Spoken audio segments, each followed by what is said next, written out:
Hello there everybody, let's begin. It was a dark autumn night. The old banker was walking up and down his study and remembering how 15 years before he had given a party one autumn evening. There had been many clever men there and there had been many interesting conversations. Among other things, they had talked of capital punishment. The majority of the guests, among whom were many journalists and intellectual men, disapproved of the death penalty. They considered that form of punishment out of date, immoral, and unsuitable for Christian states. In the opinion of some of them, the death penalty ought to be replaced everywhere by imprisonment for life. "I don't agree with you," said their host, the banker. "I have not tried either the death penalty or imprisonment for life, but if one may judge a priori, the death penalty is more moral and more humane than imprisonment for life. Capital punishment kills a man at once, but lifelong imprisonment kills him slowly. Which executioner is the more humane? He who kills you in a few minutes, or he who drags the life out of you in the course of many years?" "Both are equally immoral," observed one of the guests, "for they both have the same object, to take away life. The state is not God. It has not the right to take away what it cannot restore when it wants to." Among the guests was a young lawyer, a young man of 5 and 20. When he was asked his opinion, he said, "The death sentence and the life sentence are equally moral, but if I had to choose between the death penalty and imprisonment for life, I would certainly choose the second. To live anyhow is better than not at all." A lively discussion arose. The banker, who was younger and more nervous in those days, was suddenly carried away by excitement. He struck the table with his fist and shouted at the young man, "It's not true. I'll bet you 2 million you wouldn't stay in solitary confinement for 5 years. "If you mean that in earnest," said the young man, "I'll take the bet, but I would stay not 5 but 15 years. "15, done," cried the banker. "Gentlemen, I stake 2 million. "Agreed. You stake your millions and I stake my freedom," said the young man. And this wild, senseless bet was carried out. The banker, spoilt and frivolous, with millions beyond his reckoning, was delighted at the bet. At supper, he made fun of the young man and said, "Think better of it, young man, while there is still time. To me, 2 million is a trifle, but you are losing 3 or 4 of the best years of your life. I say 3 or 4 because you won't stay longer. Don't forget either, you unhappy man, that voluntary confinement is a great deal harder to bear than compulsory. The thought that you have the right to step out in liberty at any moment will poison your whole existence in prison. I am sorry for you." And now the banker, walking to and fro, remembered all this and asked himself, what was the object of that bet? What is the good of that man's losing 15 years of his life and my throwing away 2 million? Can it prove that the death penalty is better or worse than imprisonment for life? No, it was all nonsensical and meaningless. On my part, it was the caprice of a pampered man, and on his part, simple greed for money. Then he remembered what followed that evening. It was decided that the young man should spend the years of his captivity under the strictest supervision in one of the lodges in the banker's garden. It was agreed that for 15 years he should not be free to cross the threshold of the lodge, to see human beings, to hear the human voice, or to receive letters and newspapers. He was allowed to have a musical instrument and books, and was allowed to write letters, to drink wine, and to smoke. By the terms of the agreement, the only relations he would have with the outside world were by a little window made purposely for that object.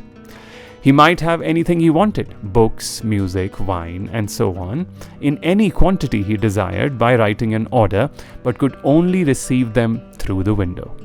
The agreement provided for every detail and every trifle that would make his imprisonment strictly solitary, and bound the young man to stay there exactly 15 years, beginning from 12 o'clock of November 14th, 1870, and ending at 12 o'clock of November 14th, 1885. The slightest attempt on his part to break the conditions, if only 2 minutes before the end, released the banker from the obligation to pay him the 2 million.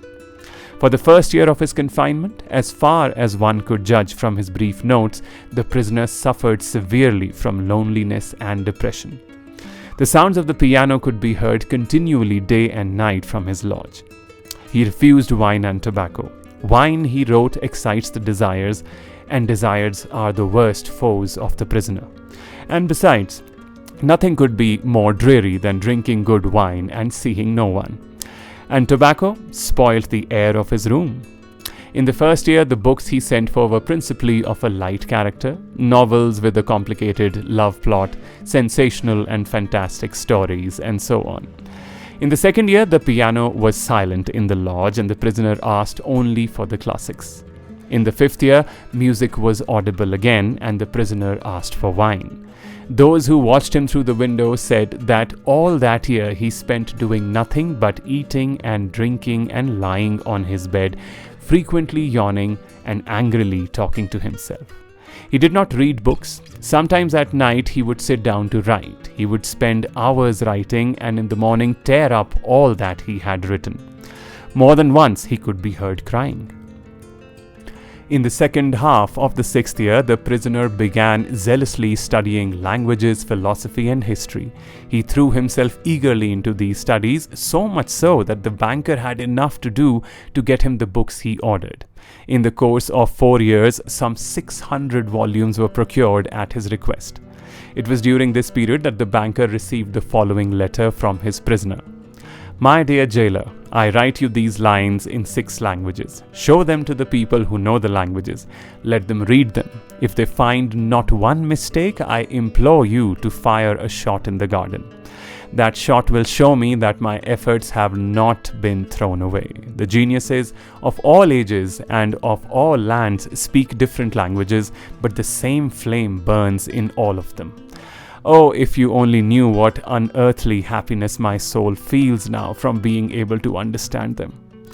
The prisoner's desire was fulfilled. The banker ordered 2 shots to be fired in the garden.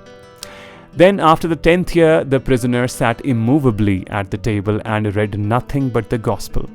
It seemed strange to the banker that a man who in 4 years had mastered 600 learned volumes should waste nearly a year over one thin book or easy of comprehension.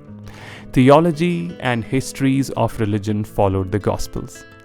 In the last 2 years of his confinement, the prisoner read an immense quantity of books quite indiscriminately. At one time, he was busy with the natural sciences, then he would ask for Byron or Shakespeare. There were notes in which he demanded at the same time books on chemistry and a manual of medicine and a novel and some treatise on philosophy or theology. His reading suggested a man swimming in the sea among the wreckage of his ship and trying to save his life by greedily clutching first at one spar and then at another. The old banker remembered all this and thought, tomorrow at 12 o'clock he will regain his freedom. By our agreement, I ought to pay him 2 million. If I do pay him, it's all over with me. I shall be utterly ruined. 15 years before, his millions had been beyond his reckoning. Now he was afraid to ask himself which was greater, his debts or his assets. Desperate gambling on the stock exchange, wild speculation, and the excitability which he could not get over even in advancing years had by degrees led to the decline of his fortune, and the proud, fearless, self-confident millionaire had become a banker of middling rank, trembling at every rise and fall in his investments.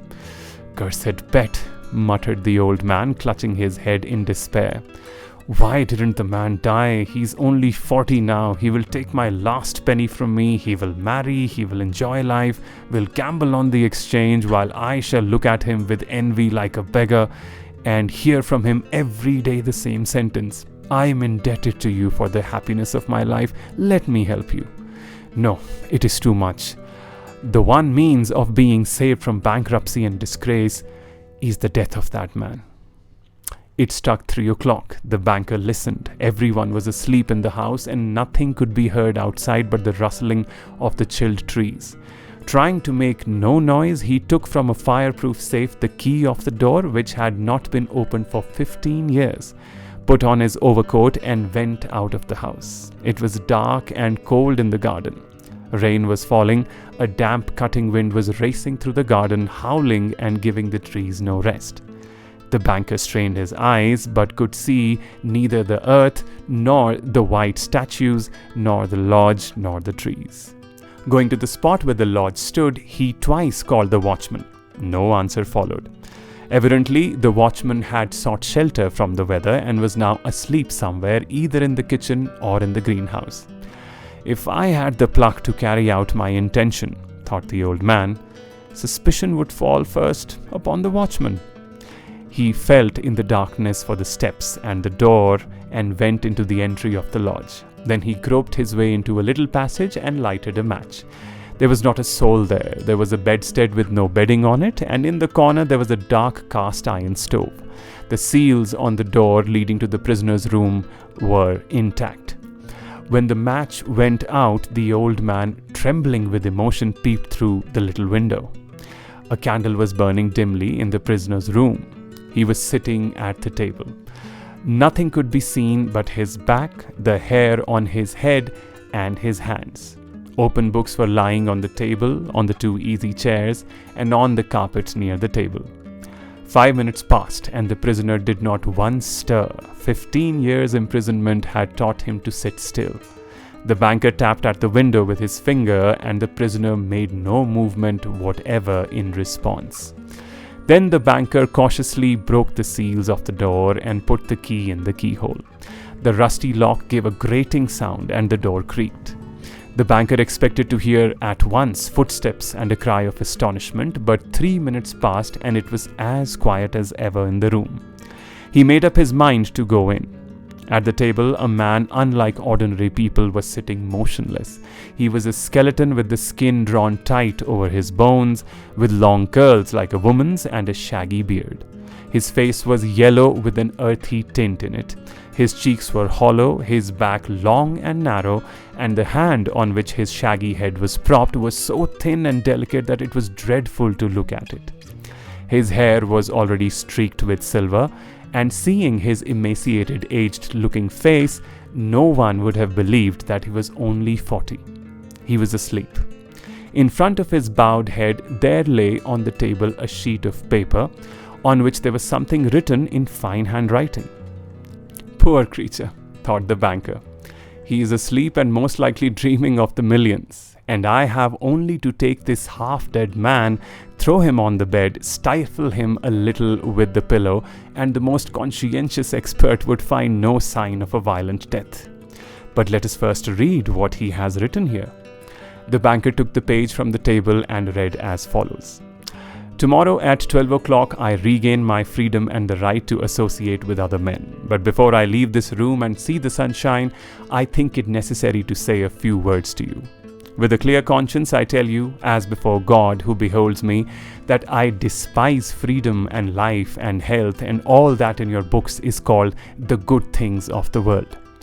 For 15 years, I have been intently studying earthly life. It is true, I have not seen the earth nor men, but in your books I have drunk fragrant wine, I have sung songs, I have hunted stags and wild boars in the forests, have loved women, beauties as ethereal as clouds created by the magic of your poets and geniuses, have visited me at night and have whispered in my ears wonderful tales that have set my brain in a whirl.